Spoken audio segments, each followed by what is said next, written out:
Again spoiled. 2 Surrender chapters, and then Blades of Light and Shadow. Though I think more of you would rather watch Surrender than this. But I'm still doing it. And at 20 seconds, this is my last commentary. Chapter 7. Conflict and Compromise. The goblin's panicked alarm carries from tree to tree as junior friends follow Willow to the edge of the Whimsy Wood, only to discover in Shadow Court. These people are familiar to you? Too familiar, really. Erin ducks behind him toward an elf. As an elf, you don't recognize steps forward, menace in her every movement. Another unfamiliar woman reaches out as if to stop her, but the first jerks away, glaring at you in rage. So this is the elf who killed the Dreadlord. Has our race truly fallen so far? How dare you think you speak for our race? Tension fills the clearing. You feel your party stepping up behind you, hands going for weapons and light sparkling at the fingertips. I don't know what you are here for, but we will not allow you to have your way. There's no need. I'll kick your asses if you try anything. So please, try something. I will end your impudence. Now we end you first. Nia takes a sudden step forward, her hands glowing, and a flare of light shoots from her fingers. Insolent fools. She sidesteps Nia's blast with a sneer and flings a hand forward, releasing a burst of shadow magic. Toro springs forward, kneeling and bracing himself, a crystalline shield of ice springing out in front of him to block the shadow magic. And Toro, now. And Toro rushes forward, ashes raised over her head as she leaps at the Shadow Court.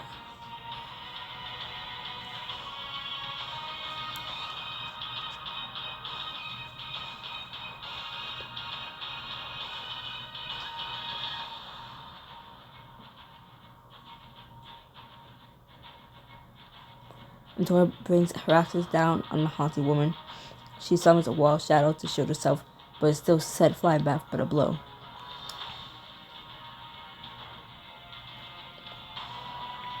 That is enough. With a sigh, the woman holds up her hand, and a beam of pure dark energy shoots out from her palm right at you.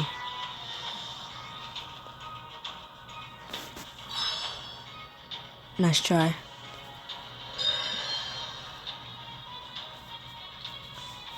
You plant your feet and drop your hands, releasing the light magic gathered inside you.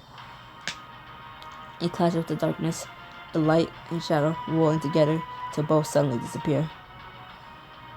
Stop! Everyone comes to an abrupt halt as Erin runs into the space between you and the Shadow Court, a hand held up toward each of you. Erin, you're alive? I wonder what hole you crawled into after your pathetic failure. Bernice, I'm trying to save your life. I'm trying to make it more difficult. In case you forgot, it was everyone who defeated the Dreadlord. Not to mention, the Dutch Empire wants all of us dead. We could do them a favor here by slaughtering each other, or... Let me guess. The Bastard Prince wants us to play nice with the Shadow Court. Impossible. I think this is a terrible idea. After everything they did, you work with me after everything I did. That doesn't mean we need to ally with every power-hungry ass who tries to kill us. We was not for bloodshed. The Empire of Ash hunts us all. A grove of trees can withstand the wind far easier than a lone one. They're right. The Ash Empire is the greater threat. Does that sound agreeable, Bernice? I suppose. I can always go back to killing you later if it doesn't work out. Dear, please. Fine, but try anything and you'll regret it. I'll make sure of it. The more severe woman narrows her eyes at you. If that was a dread, I don't make dreads. And that was a promise. When it becomes clear that you aren't about to come to blows, Aaron lowers his hands. He approaches you as you all put away your weapons. Who are those two? You call one of them Baroness? That's Baroness Isidore. She's a social climbing, power-hungry noble, and has been since long before she joined up with the Shadow Court. She never as flashy as Xena or Vostress, but she always had everyone's respect. It made sense that she took over as de facto leader after you killed the Dreadlord. Even but the one standing with her. Lady Nyra, you'll find her much more agreeable, I think. She was of a lower birth, but rose to prominence due to her magical aptitude. They called her a prodigy. You don't realize we can hear you. Speaking about us as if we are not here is quite rude, as in making us stand about in this wretched forest. You're not gonna fight, so you proceed to whatever counts as civilization here. So long as there's peace between us, all are welcome in our village. As you all head toward the village, Troll hangs back, walking at your side. I know the Ash Empire is a dread Elrond, but I cannot help but believe that allying with the Shadow Court is a mistake. There are still people who cannot be trusted. I agree. We just can't afford to waste energy fighting them. Do we have a backup plan if they decide to turn on us? I know a spell that can bind a person in place, preventing them from moving or speaking. Even if the Shadow Court does not betray us, it's very useful the next time Malik is mouthy. That does sound pretty useful. One of my mothers taught me when I was young. I think she would have liked me to pass it on to someone else. And I could think of no one more than worthy. I had two mothers. They're always offering to teach you an elite skill. It's a very powerful skills to help you throughout your ventures. It's your only chance to learn the skills and choose wisely.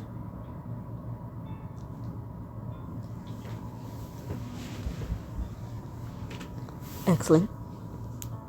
You call ahead to the others. You all go on ahead. We'll meet you back at the village. Just play nice, okay? No promises. You and Tyrell step away from the path into a small grove where you settle in the shade of a few trees. Binding is very similar to ice magic, except that you're not focusing on a being or object, but the space around it. He holds up one hand. Light begins to shimmer in his open palm, wrapping around his fingers, and you watch as its gentle flow slows and stills around them. What you do is hold the light around a person rigid so they can't affect it. This effectively freezes them in place. So it's like a tiny cage or a really tight sock. Terrell continues on as if you haven't cracked the joke, but you can see the smile hiding in the corner of his mouth. A cage built to perfectly hold the person you're using it on. Wind stirs the leaves in the trees, and a small frog hops out of his hiding spot under a tree root. Shall I demonstrate? You just want to show off. Perhaps.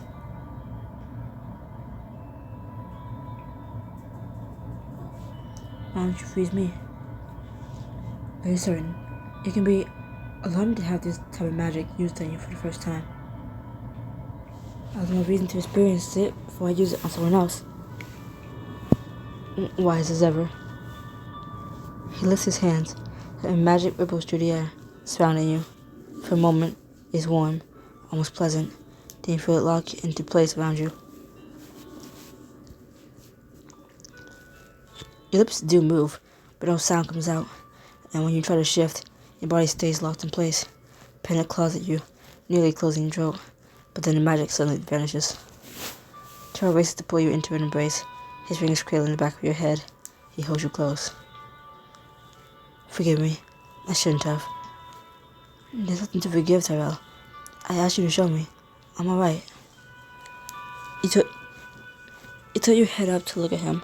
He considers you for a moment, then gently releases you. He stifles a self-conscious cough. I shall demonstrate again. Or do you think you're ready to try it? I'm happy to give it a go, but this does make me wonder. You said one of your mothers taught you to spell. Is that sort of thing standard of magic, or did you learn it during your pursuit of the Shadow Court? Defensive magic like this is a very common undermount. It's something nearly everyone is taught. And there's so much of our culture I missed out on growing up in Riverbend. Hopefully we can make up for some of that now. This particular spell is often taught as a way to end duels before they begin. That's smart. You think so? Of course, you either win by demonstrating your prowess over your opponent and no one is injured, or worse, in the optimal outcome. Tower considers, then shrugs one shoulder. You have a point, though I never used it anyway. I was always more interested in showing off when I was younger. You? I don't believe it. I was quite the cocky youth, very full of myself. Don't tell that to Mal. He never let me live it down. My lips are sealed. My Kilma, my father's wife, taught me the spell when I first grew interested in dueling, and the first thing I did was use it on Adrena as a prank. I never seen my mother so angry. The only parent I ever heard you talk about was your father. I told you before that in Undermount, we separate physical attraction and emotional compatibility into Diwali and Kilvali. Adrena and I were birthed by my father's Diwali partner, Adinma. So that's how you had two mothers and a father. There was your birth mother and your father's wife. Precisely. My Dimma stayed with us until our house fell to ruin. Though last I heard, she and my father had reconciled. My Kilma died when I was still a child. Sometimes that feels like lifetimes ago. Were you close? No, but weren't estranged either. It's complicated. I think I get it. Both my parents died when I was a kid. It is customary in Elven marriage for each spouse to take at least one Din Valor, but my Kilma never had one. I wonder sometimes if she thought the death of her love with my father wouldn't be acceptable in Undermount. That must have been hard. If that was the case, she didn't let it stop her. She was a lauded battle mage, strict, but she cared deeply about us. The first time I left Undermount was to accompany her to White Tower for a peace summit. Well, how's a battle mage going to a peace summit? She took up politics when her light began to dwindle. She was so busy at that summit, endless meetings and conferences every day, but she made no time to show me all the sights of White Tower. She even arranged for me to tour the palace archives. She knew I was instantly curious even then.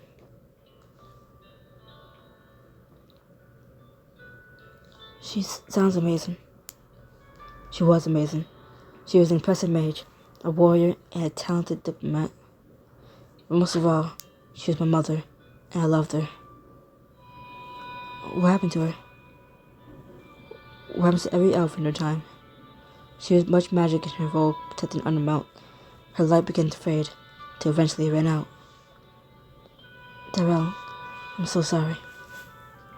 She is in El Halas now, and I have had time to sing and grieve her, but thank you. He stares out into the forest for a moment, then turns to you. Now we ought to get back to your lesson. It's time for you to cast a spell on me. Are you sure that's safe? You have to try it in order to learn, and I trust you to be careful. I'm still gonna need you to walk me through it. Start by concentrating, feeling the light inside of you, and bringing it forth. Then think of a time when you feel stuck, trapped, perhaps, or you can think of a moment that felt like it would never end.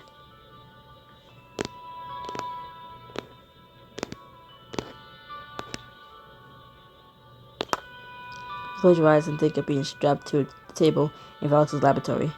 Heavy leather straps pinning you in place. That sounds kinky. And that's it. You think of the fear, of the helplessness, not knowing where you were or what had been done to you. Did that work?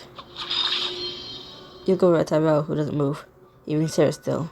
Dark wolves frozen in midair, Drew breathes, flutters past you both. See his lip form a word, though you can't hear it.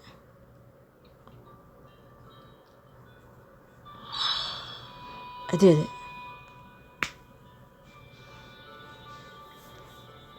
Get it? Get it? Get it? He did not say the word, he mouthed it. You let out a celebratory whoop before coming back to yourself. You quickly draw your magic back, wrapping it from around Tyrell. Sorry, you got a little carried away there. I have to say, I like having my mercy. Kinky, stop it. You give him a playful wink, and he smiles slowly, warmth kindling in his eyes. There are far worse fates. I think you earned a reward for teaching me such a valuable lesson. I won't. You don't have to. You lean in closer, sliding your hand up to his arm. I insist. It means a lot that you trusted me to practice on you. He catches your hand and brings it to rest on the center of his chest. I'll trust you with the whole of my being, I want, in this or any other circumstance. You kiss him, softly at first, and then with growing fervor as his hands move from your shoulders to your hips, drawing you closer. It's a stolen moment, frozen in time, as if someone has cast a bind spell on you both, leaving you in your own little world. There's no fear or captivity here, only freedom. Tyrell. He pulls away and presses one last kiss to your forehead, but he doesn't drop your hand. We should probably catch up with the others.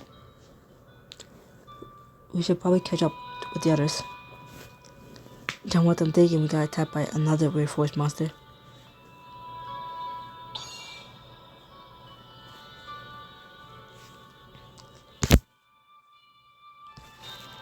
As you return to the village, Willow pulls you aside, a question in her eyes. What further preparations are needed for our return to the realm of light? Excuse me, you're going back to the light realm. How? I can open a portal and let all the goblins through before I seal the rift in the barrier here. Fascinating. I know there were tears between the realms, but all the stories I've heard, flowers as big as goblins and raindrops made of light. Willow, the woods aren't as they once were. When the owls banished the Shadow Court, it took more light than they had it. It destroyed most of the forest. He casts an accusatory look at Azador, who doesn't even seem to notice. Quite a quandary. But the trees tell me they will erupt through and make their journey with us.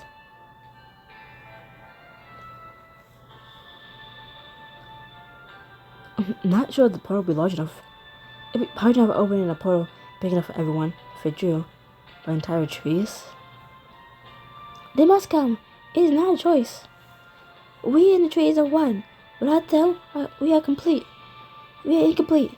Without them, I fear we shall all wither. What suit your purposes? New trees, new growth. Possible, yes. But those seeds far now. The seeds has not come. That's easy enough to fix. Just move the trees forward in their life cycle until they proceed the seeds you need. You should not work your shadow on our trees. Relax. It won't hurt them. Only aids them a little. It will probably make them stronger. And what is it that you expect us to do for you to return?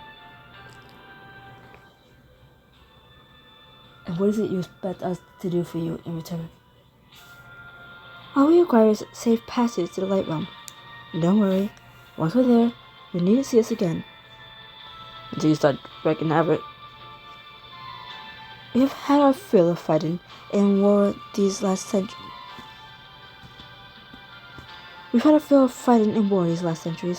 We have no interest in conflict.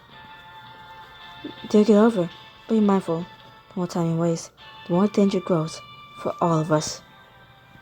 Isadora and Naira cross the village, leaving you and the rest of your party to speak in private. It is far too dangerous. We don't know what their true goals are, or what kind of trouble they intend to cause in the light realm. The Dreadlock's gone. Trust me, the crew's a lot weaker without a captain. And were they truly just seeking safety? Don't they deserve a chance to start over? For record, they were telling the truth. He glanced back over at the two shadow quarters, noting the way they can't seem to stand still. They're on edge. Do you see their faces? They're scared. I'm not sure they're capable of true feelings, but I trust your intuition. I don't mean to interrupt, I opened. It's my mouth, don't worry, it's my mouth. I don't mean to interrupt, Elrond, but have you considered talking to them? Who? Is it Naira? I don't blame you for not trusting them, but you do share a common enemy now. Perhaps it's a good time to get to know each other. I'm not saying you have to be friends, but they make for very powerful allies. I suspect if they see you making an effort, they'll be far more willing to lend a hand. They really don't seem like Vostrax, Xena, or attacks, and it'd be nice to know what they're really thinking. I recommend the rest of your friends stay here. I don't think they take well to everyone getting up on them. Get to know Isidore and Naira to earn respect, and have them come to your aid later in the book.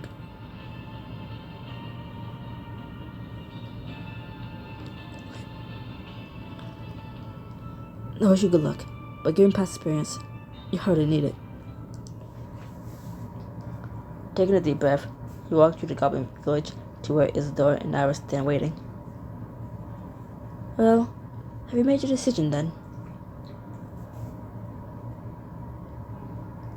Actually, I want to start over. Start over? How? Maybe you might have gotten off on the wrong foot, so I thought maybe we could try this again. I'm Elrond, and I'd like to know more about you, if that's alright. I'm Lady Naira, and the one refusing to speak is Baroness Isidore. Not that it tells me much now. Oh yes, just tell me everything, why don't you? Come now, Isa. You must admit that it's nice to be asked for once. Most people don't bother. They make assumptions based on what they read. They even trouble themselves to crack open the book. If you insist, what is it you'd like to know? How did the two of you become involved with the Dreadlord? Isidore rolls her eyes, then exhales sharply. We're looking for power, or else we have pledged ourselves to him. At first, we were a society for unorganized magic. Our motives varied, but all of us sought to uncover knowledge that the Elfin Empire wanted to hide. The Dreadlord is what we found. Isidore was the most passionate out of all of us. She pushed us to dig deeper and find more, and no one felt more stronger than she. I think what I think, and I believe what I believe. I feel no need to censor that. I simply want the power to ensure that I was the sole master of my own fate. The Dreadlord promised that. Sounds like he failed you. You wound up banished, hunted, and powerless. Whose fault was that again? And I'll have you know, I am far from powerless. But you don't have what he promised you, do you? With an annoyed huff, Isidore turns away. Who are you, Naira? Why did you join the Shadow Court? I was curious. I wanted to know everything, all the secrets of the world, but so many were out of reach. There's so much we couldn't even speak about in the Elven Empire, but I knew that someone had the answers I sought. And did the Dreadlord have them? Some, yes. I have learned much in the years since then. But I was drawn to a centuries-long feud in the process, and I'm tired of all the fighting. About the other members of the court, did you all know them? Did you know all of them? I'm sure I worked with them at one time or another.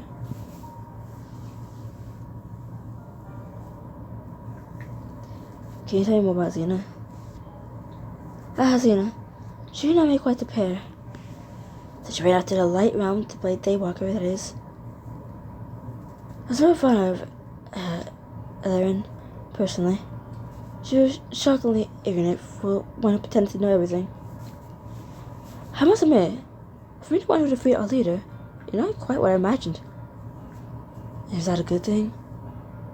I had you pegged as a crusader, so I'm only interested in doing what's right, punishing the evildoers.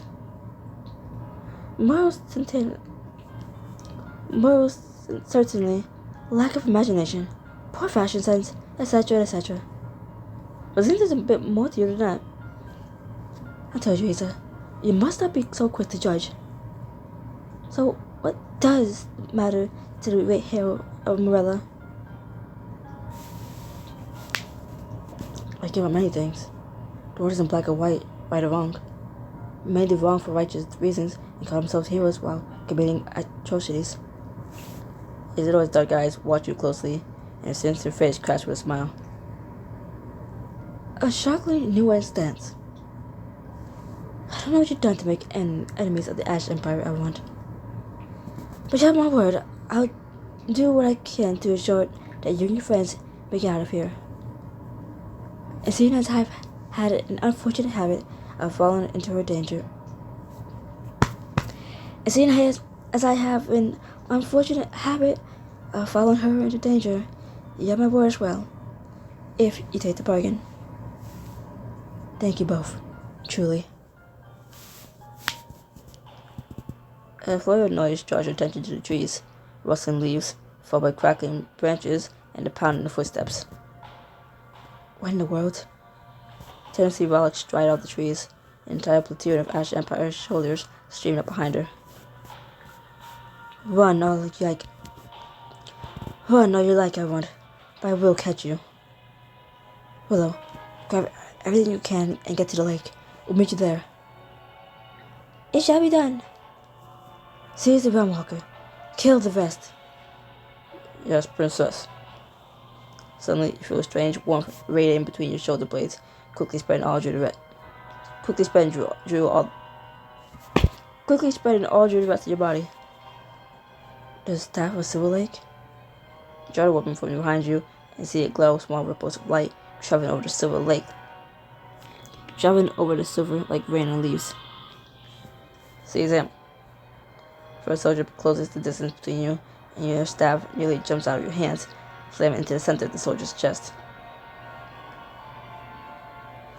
He stumbles backward, trips, and lies in a heavily armored heap at the base of the nearest tree. Valk strides ahead of her guards. He's locked on you, she scrambles to shout orders. Isidore, Naira, aid the trees so that goblins can collect the seeds they need. Does this mean you accepted our bargain? Yes, just do it. The two move in practice unison as shadow seeps from their fingers, snaking up the trees in the long, gray-purple tendrils before shivers around you. Leaves and seeds begin to fall like rain. The soldiers do their best to dodge the hail of foliage, but the seeds and leaves only swirl around you like flocking birds. Mr. Wood, I can use a hand. You really think the trees will save you? I do. You hear the rustle of leaves, like a whisper in the breeze. You feel something very old and very powerful reach out, like a question in your mind.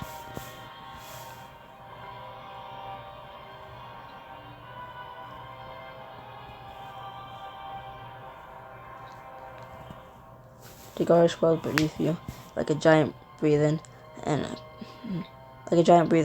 a wide wave of roots rises from the earth. The glory of bursts. The whole row of oncoming soldiers trip, tumbling helmets over heels. Look where you're going, you fools. She doesn't see the fourth root rising up behind her. It wraps around her, squeezing and undulating like a serpent. I like it like this. Suddenly, the root shivers and splits as she blasts her way out of the tree's hold. Enough games!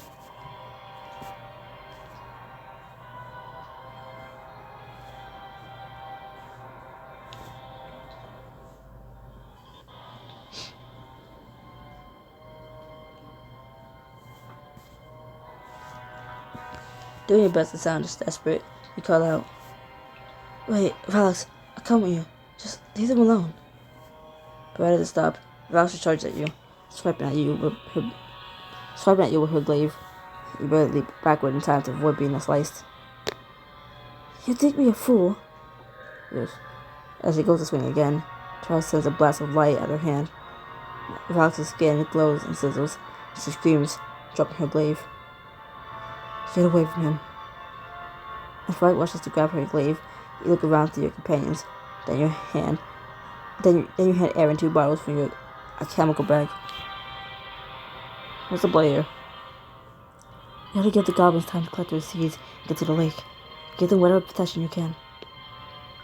Nothing will touch them. Nothing. More soldiers charge past Violet and out of the trees. Tora rushes forward to meet them. Tora mouth closing behind her. For the light. Get the daywalkers. But some of the soldiers go charging straight past you, chasing after the goblins who are frantically grabbing seeds from the ground. Don't let them get Drew. Don't let them Drew. Can't hit what you can't see. You pull a dark bottle from your chemical bag, whips a smoke swirl within it as you rear back and draw it at the soldiers. It explodes in a billowing blast of blue fog, completely engulfing the soldiers in the cloud. What the? You hear the crash of metal on metal as the soldiers begin to fight each other in their confusion. Good work, Aaron. She turned back towards the others, found a whole group of soldiers bearing down on you. How many of these bastards are there? If we stay here, we're going to get overwhelmed. Tora's axes clang loudly against the soldiers' armor, while Valix looks on with a wicked smile on her face. How'd you see, Aaron? You don't stand a chance against the might of the Ash Empire. Tora's sword blazes with magical flame as he strikes out the soldiers, driving them back. We need to move. Are the goblins? They're all clear the village. It should be safe to fall back. Mal launches a drone dragger to the line of soldiers, and one of them falls with a surprise gurgle, blade buried in his throat. The call, Kit. Turn your head upward and close your eyes, picturing yourself in the treetops. Reality twists around you, and suddenly you stand on one of the goblins' bridges, high above the soldiers. Hey assholes, I'm up here now. After him. The soldiers stumble up the narrow stairs to try to reach you, leaving your friends for you to escape. You stand at the center of the suspended bridge as Val's forces edge onto both ends, closing you in. The largest soldier steps closer. Sorry, I can't stay. You shut your eyes, wheeling yourself back to the ground. You feel winded and a little sick. When you open them again, you're on the forest floor. You rush toward the woods, weaving through the trees with Alex and his soldiers in hot pursuit. Into the wood. Slow them down. You think the ground is shaking from the steps of the soldiers. Then you see a tree move out of the corner of your eye. The door falls open as the wide trunks come closer to the cage. The jaw falls open in awe as the wide trunks close together, the cage around the Ash Empire forces. What foul magic is this? Suddenly, tendrils of shadows surround the trees and squeeze. They creak each other, but they still hold. But then you hear a rustling in the canopy, and Alex springs out of the branches. She lands with effortless grace and brutal efficiency, strides forward, leaving her men behind. You think I need them? Well, I sort of hoped. You sprint to catch up with the goblins, Shadowcore, and your friends as you reach the newly drained lake. Aaron, you halted their advance. I did. There's just one small problem. Valx's voice echoes through the clearing, prowling the edge, searching for you. This ends now, Realm Walker. Damn it, she's too close. We don't have time. I'll get a bottle, Aaron. We're under arrest.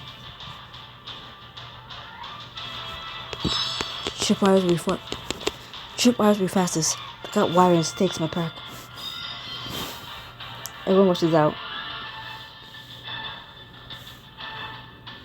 Everyone rushes over, grabbing the supplies and spreading out to lay the traps on the side of the woods you came from. What's that? These ash bastards won't know what hit them. Leap into the lake bed and skid down the mud until you're at the bottom, where you can feel the rift humming with energy. You focus all your will, imagine how the deadwood looks, building each tree in your mind. There's a jolt within you as if something snapped into place and you find a pulsing portal, the largest you ever created. Portal's open. Get through as fast as you can. You look around to see Vox breaking through the trees, only for a golden wall of energy to appear in front of her. Quickly, everyone. Nia's voice is strained, sweat dripping down her brow, but every time Vox draws a burst of shadow against it, Nia fills in the gap just as quickly. Listen to the light. Hurry. The goblins go streaming through the portal, armed full of whatever they can carry. You can back out toward the rift when a watcher's voice echoes through your head. Remember what I told you I want. Just make your thoughts real. I'll do the rest. You hear a loud crash, like the shattering of glass, and turn to see Vox's shadow, Reed's glaive, plunge through Nia's barrier, destroying it and sending her flying. Nia. A group of soldiers floods into the clearing, their armor covered in leaves and chunks of moss. Damn it, they must have gone around. The soldiers march forward like ominous thunder, but then bolts of purple electricity go streaking past you, stunning them as it strikes their metal armor. You turn and see Isidore and Naira, hands still glow in magic. Hurry, everyone! Or don't. Either way, we're leaving. The two run through the portal alongside the rest of the goblins. Once they're safe with you, let the portal fade, leaving just you and your friends in the clearing as Alex and the soldiers close in. Everyone, it's time to go. They're too close. Suddenly, you remember the gift the mermaid gave you.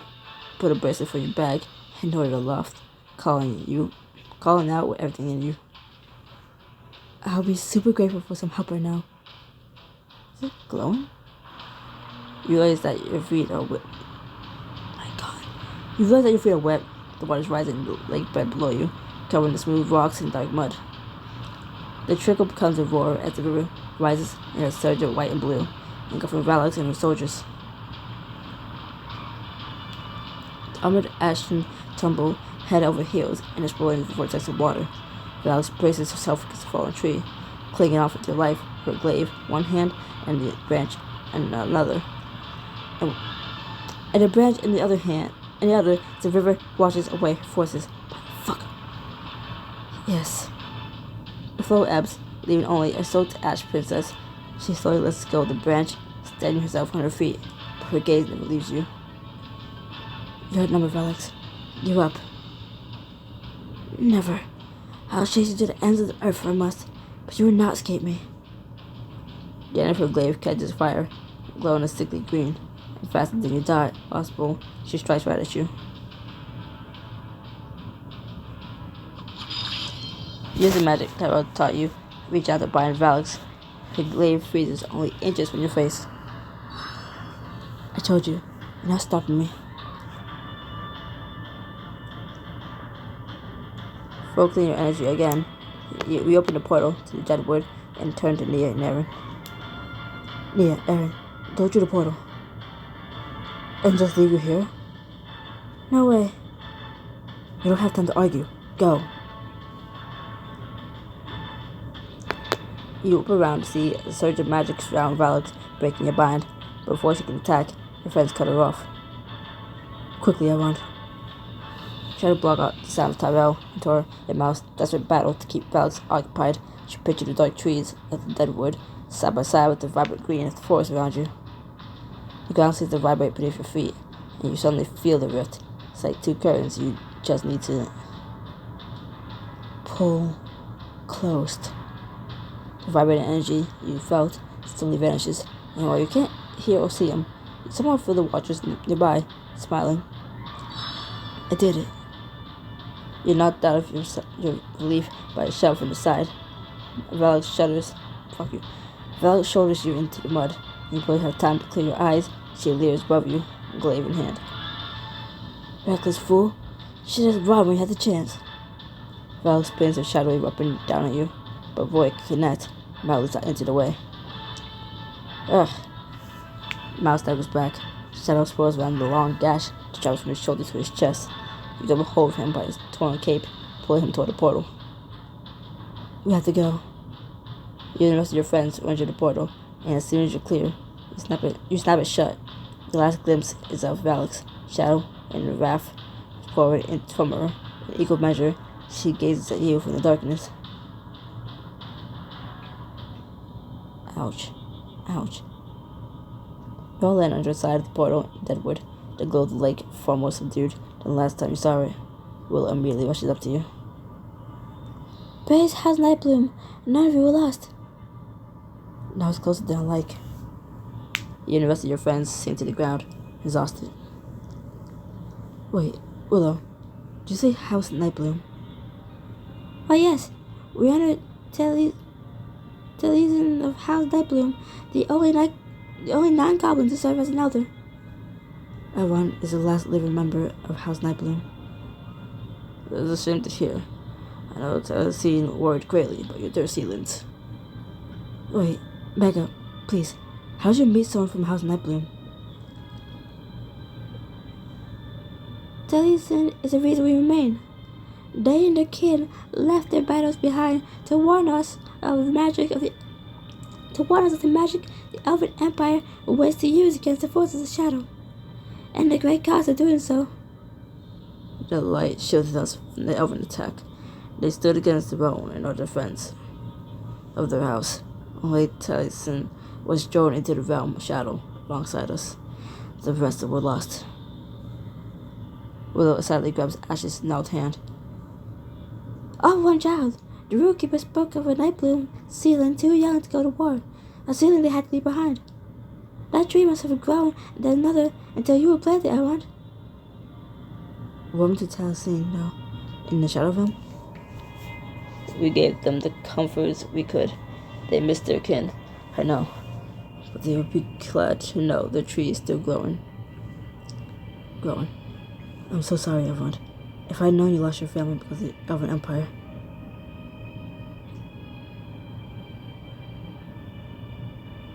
The fall of House Night Bloom was impossible to foresee. My parents always taught me that there was no such thing as a losing battle, only battles worth fighting. Jealousy and the rest of my ancestors knew helping the goblins was the right thing to do, no matter the consequences. They honored us with their sacrifice. And we honor you for yours. This day shall live on in our stories. Everyone of House Night Bloom. You raise your eyes to the green skin and dead branches that lay over you. You're definitely not in the Whimsy Wood anymore. Are you sure you want to stay here, Willow? This place isn't exactly homey. Even with trees from your forest, it may never fully recover. It merely needs time and tending. With new trees, this place will change. It has told me so. The Deadwood is speaking to you? Softly, but yes. He glanced at Isadora and Ira, who are already consulting with a group of goblins.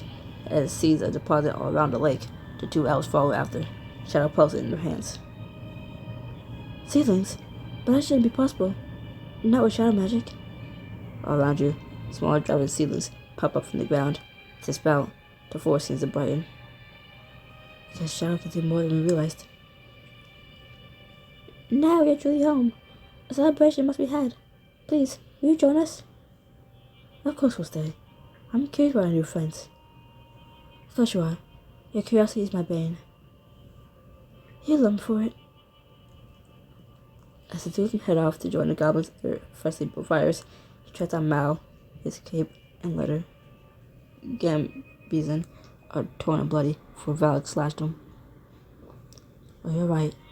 And that's quite a hit. It was a scratch. Shadow didn't even have a chance to get in. No, you should save your supplies for yourself. Didn't I tell you need to tell me a new trick? You held your hand over the angry-looking gash like Nina showed you, then draw on the light within. Slowly, the wound knits together, and the redness fades. Damn, it's handy. You're welcome. You're interrupted by a snap and crackle as a bonfire springs to life. The goblins all cheer, filling whatever mugs they manage to bring with them to the brim and passing them around. To everyone and new friends. To new friends. Ow.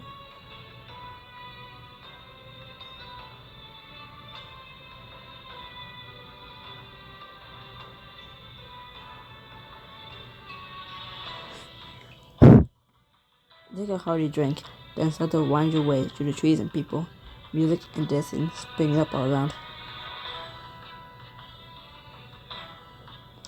You catch sight of Tyrell leaning against a tree, his gaze lingering on the members of the Shadow Court. You still have a second thought. I had second thoughts approximately 3 seconds after we called the truce. I'm well into 5th or 6th thoughts by now. I know it's hard, but you know what they say about the enemy of your enemy. That they'll stab you in the back or your enemy is stabbing you in the chest. I don't think that's how the saying goes. It is when you're talking about the Shadow Court. You have to admit, Isidore and I did some good. We couldn't save the goblins without them. I would not give them the credit. You did something good, everyone. We did. You lean in and pressure your lips to Tyrell's. For a moment, he is utterly still, as if savoring the first brush of your lips. Then his arms go around you, and you drown it in the passionate fury of a deep, endless kiss. You have no idea what to do to me. Then show me. Your head swims as he kisses you again, and the two of you refuse to part till you have to gasp in your breath. Tyrell's hands slide over you, pulling you close, and you can't help but return the caress, supporting his body with increasing need. We can't. He cups your cheek and bends your lips briefly back to his for a sweet, chesty kiss. Another time. Now, no more brooding for tonight. You're just setting Mal to tease you. I suppose I can enjoy the celebrations. Oh, what? Fine. Find Mal cleaning his knives as he listens to the goblins' stories. You keep around to join him. I see you're putting all my lessons in being sneaky to good use. I try. He lays over his chest, and Alex attacked him, and he frowns as he catches you looking. Told you everyone, it's just a scratch. Doesn't mean I'm not allowed to worry. Now you built this whole new life while I was gone. That wasn't life. That was just running away. That was just away from the pain. But the orphanage, all the work you've been doing, it was good work. Don't get me wrong, but I'm supposed to do it out of guilt. I couldn't save you, so I thought, well, I should try to save the people you'd be saving if you were still here. Now, President is set right now. We're back in the road, getting possible fights. This is living. You fling your arms around Mal in an abrupt hug. He stiffens for a moment, then sinks into it. Now we can save people together. You don't have to do it on your own. That's a nice change. You give him a tight squeeze, then let go, and he flashes you a smile. And thank you for saving my life today. You saved mine enough times. At least we get to celebrate. You know I love a good party. You find Nia laughing with a group of young goblins, but she skids herself and hurries to your side as soon as she catches sight of you. You seem to be enjoying the celebration. Yes, feels good to see them so happy. So you're feeling okay? Why wouldn't I be? The goblins are safe, and we seal the rift. I meant about your alter ego. I have it under control. I promise everyone. Hey, I know. I'm not afraid of you. I'm just worried for you. I didn't think about how much I was asking of you. Going back into the shower room again and again. It was too much. It's not. It'd be hard, but being with you again, fighting at your side, this is the most me I ever felt in a year. You wrap your arms around Nia in a firm hug, which she returns warmly. Just remember, if you need help, or it gets to be too much, I'm here for you. I know. We'll probably get back before Antora drinks all that ale. You notice Antora's sitting a bit apart from the others and brings her another tankard of goblin ale. Kind of leave as his best friend languished with an empty mug. That's one of my favorite things about you, Ron. Your priorities. So how you feeling? You seemed a little out of it yesterday. Getting Nash Empire's ass helped. I mean, did you see Valis when you snapped that puddle closed right in her face? Joe laughs, then drinks deeply before falling silent. After a long moment, she bluntly bursts out. I'm sorry, Ron. For what? For not looking harder for you. I gave up. I shouldn't have.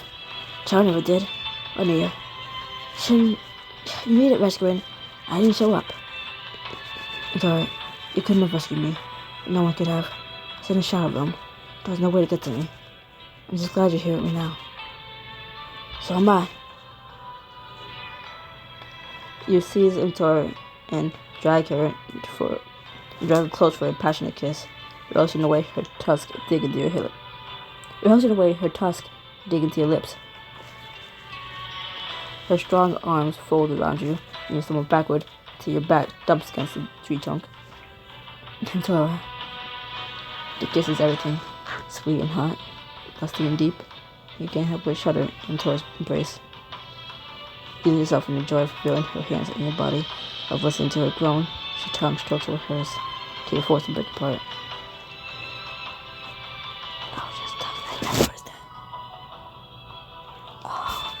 I draw rolled up, huh? You always do. Roll down to the ground, with your mugs ended up on your sides, empty. Time for a refill? Definitely. You gotta refill your mug. You notice Aaron sitting quietly beside the lake, away from everyone else. I'm not sure if you noticed, but there's a big party going on. What are you doing all the way out there? Here. Suppose that even though I've helped, I don't quite feel like I deserve to be part of the celebrations. I think you'd be welcome there if you wanted to join. A lot of you have always been a tad too trusting. Would you rather we keep threatening to kill you? I was starting to get used to it. He kisses the ground for a moment, self-conscious. I want to mention, I know you wanted to know how I cleansed myself of shadow. But, no, that's your business. I heard you talking about it when you were in front of my cell. You and Bert are very loud when you're excited, or confused, or angry. I suppose that's fair. I understand your misgivings, but I'm afraid I'm not ready to speak about it. Please know I am free of corruption. I made sure of it. Alright, but you think there will ever be a time when you can tell me? I will certainly try. I was also thinking about taking a walk to clear my head and gather some herbs. That's one enough in the dark woods unsupervised might be seen as suspicious. Some of the others would certainly think so. If you're dying to come with me as a chaperone, perhaps I could repay your kindness by sharing said herbs with you. If you many of the plants around here have healing properties, so I'm sure you would find useful. She had heard Aaron to gain a healing item and spend some quality time alone with him.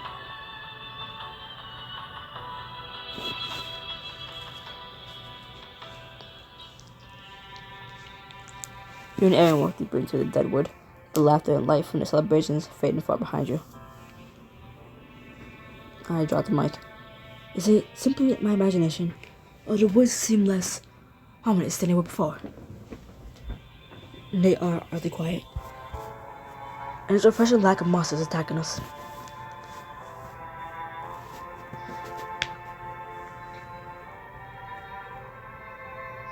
Probably because the shadow isn't leaking through the rift anymore. So that's how that works. I admit that I have been a bit foggy on the details. More or less. When we repair the rift, the balance should be restored. The little trees we bought from the Wizard Wood will probably make a difference too. Their light and the light of the goblins was spread. I wonder if this place will return to how it was before the Great War. Master Hope. Aaron stops to examine the mess of intimidating-looking ivy with pointed leaves, so dark they're almost black. He expertly pulls it back to reveal a layer of tiny golden flowers. Golden seal. This could prevent a wound from rooting. This could prevent a wound from rotting. Oh, he just would have on hand. He fills his pouch before moving to another patch of ivy near one of the dead trunks. Once again, his careful hands reveal a chain of cheerful white buds snaking up the rotten wood. The petals are nearly translucent. Ah, feather foil. I'll need quite a lot of this. What does it do? Chewing it can soothe headaches. Are those something you get a lot? I always find I have more headaches when enjoying myself recklessly in dangerous situations. I can't believe all this was just hiding underneath the ivy. Never would have touched it. The vines around here could be a little testy. I'm aware. Sometimes it's worth the risk. You're surprised to see what's hiding in the shade. Ben helped him harvest the plants. So how did a sheltered prince end up learning so much about my plants? The same way I learned everything else, of course. Let me guess. Fancy tutors? Hardly. My tutors doubt the world that exists inside of palaces and battlefields. I spent most of my youth hiding the royal archives to avoid my brother. God forbid he ever so much as touch. My God. God forbid he ever so much as touch a book. That was the only place I could be alone and safe, I suppose. It sounds like you made the best of it. Took a past situation and turned into the opportunity to learn. That's one way of looking at it, I suppose. I wish I had gotten to hide out in the royal archives and be alone. And read when I want to be alone. Where'd you go then? He laughed. I was lucky. Once I hit up a tree, which was fine until it started raining. Aaron shudders. As horrifying as it is, I still found it preferable to being near my brother. Do you grieve him at all? Does it make me sound heartless to say no? I don't think it matters how it sounds, just how you feel. Brother would have made a terrible king. Everyone under his power would have suffered. That wasn't the question. You really don't like talking about your feelings, huh? You notice. I'm touched. You doing it again. Aaron's at a heavy sigh, looking pointedly away from you. Fine. You must know. I don't grieve him at all. Honestly, it felt good to be the one in charge for a brief moment. It felt very good. And that's bad. Isn't it? Look at the way the Ash Empire and Shadow Court treated the goblins. They're vulnerable, just like I was. But the goblins still chose to help rather than harm. I held power in my hands so briefly, and I can't say I made wise choices with it. If you hadn't defeated the Dreadlord, you think you would have become like your brother? No. Baldur was a man of little imagination, even less ambition. He was limited damage he could do. I think I could have become much worse. I think you're being too hard on yourself. You say that so confidently, Avon. After everything I did to you, to your friends, to Nia. I met Baldur, remember? What you did was bad, but he should have had control of anyone. He enjoyed hurting people, didn't he? He certainly enjoyed hurting me. Did you enjoy what you did with the power you seized? Hurting Nia? Betraying us? Not really. Would Baldur have enjoyed it? Hurting innocent people and showing off how strong he was, he would have loved it. So, be better than him. Do the right thing this time. You make it sound so... The bushes rustle, and you both spin to face them, hands going to weapons. But it's not a monster that trots into the path. A unicorn. I wonder if it's the same when we saw it. I wonder if it's the same one we saw it last time we were here. It could be. There aren't many of them left in the world. The unicorn ventures closer, whinnying softly at you and nodding his head playfully.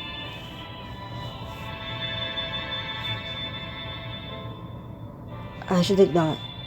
My luck, he would take a disliking to me and stab me with that rather impressive horn. You roll your eyes and reach out to the creature sniff your hand. You brush your fingers with his nose, see you laugh and stroke it. See?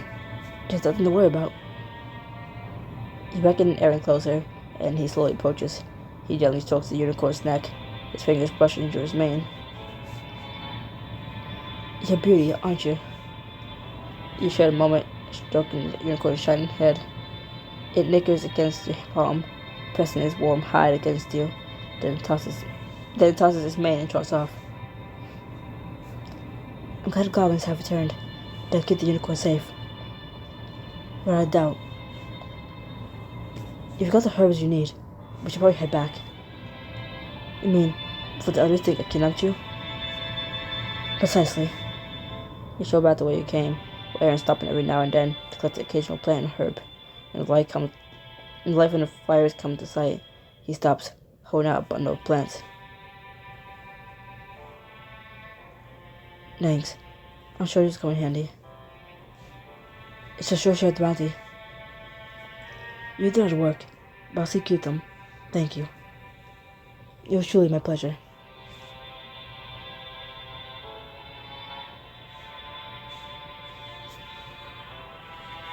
Look right, look left, look right again, look left again, tap. You step close to Aaron, gazing straight into his eyes as you reach out to touch his cheek, sliding your fingers over his skin and back into his hair. Elmond. His eyes go wide as you lean closer, your lips almost brushing his. Just say yes or no. Yes. There are a million reasons you shouldn't do it, but you know all of them as you crash your lips into his. His hands come up to frame your face, and you push closer, deepening the kiss. For just a moment, all you feel is him, like he's your entire world. When you finally break apart, you rest your forehead against his. He pants heavily, cheeks flushed, and eyes searching yours. Oh, I never died. After everything that happened. You press your finger to his. You press your fingers to his lips, and his blush darkens. You hurt me, Aaron. Let me make it up to you. You realize you nodded before you meant to. He swoops in for another passionate kiss, and you can't help back him up into a tree. He grows, dropping his hands to your hips to clutch them. You pull away to kiss his neck, drawing more of those notes from him. When the sound of vibrations draws you back to reality. I should let you get back. We should get back. Aaron smiles as you make your way back to the fire. Late at night, you're finally settling into sleep and Watcher hauls you unceremoniously into his dream world. Congratulations on sealing your first rift. The barrier is already stronger because of you. I just wish I'd been a lot faster. You did well enough for a beginner, better than most, especially under such peril. Unfortunately, we don't have time to rest in your laurels. The next rift is in Sarden, the home of the dwarves in the deserts to the east. Sarden? I thought that place was just in stories. It's real? Indeed, but you must be wary, for dwarves have been corrupted by shadow.